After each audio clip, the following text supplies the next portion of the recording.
My husband said that I am nothing without him. I showed him that it was the other way around. My husband, Derek, said I was nothing without him during an argument about me going back to work after 8 years of raising our kids.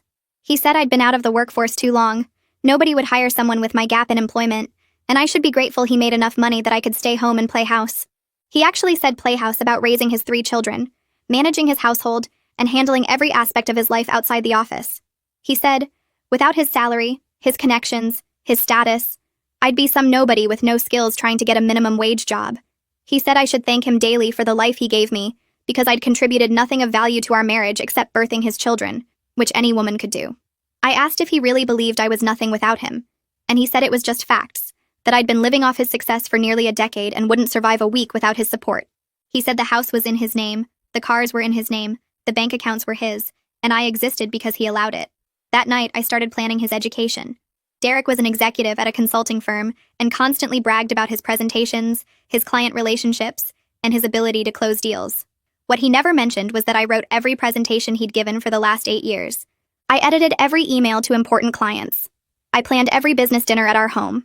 I reminded him of every meeting, every birthday, every client's spouse's name.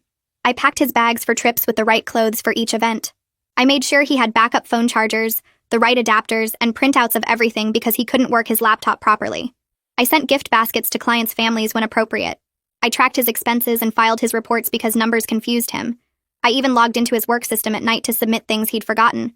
Derek had no idea how much I did because I'd made it invisible, seamless, like he was just naturally that organized. Next Monday, I will stop doing everything. Derek woke up to no coffee made, no clothes laid out, and no lunch packed. He asked where his lucky tie was for his big presentation, and I said I didn't know. Maybe he should keep track of his own things. He laughed nervously and found a different tie. He grabbed his laptop bag and left, not realizing I hadn't charged his devices or put his presentation on the USB drives he always needed as backup. He also didn't notice I'd changed the password on the cloud storage where all his materials were saved, the account I'd set up and managed because he couldn't figure out two-factor authentication. Derek called me at 10, panicking because his presentation wasn't on his laptop.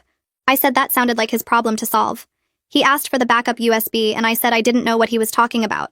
He tried to log into the cloud account but couldn't. He had to present from memory, which meant he had nothing because I'd always prepared everything. His boss called it the worst presentation he'd ever seen and asked if Derek was having a stroke.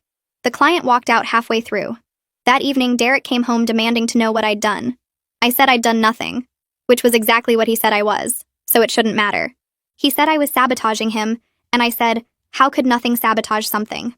He tried to fix things himself, but didn't know any passwords, didn't have any client contact information.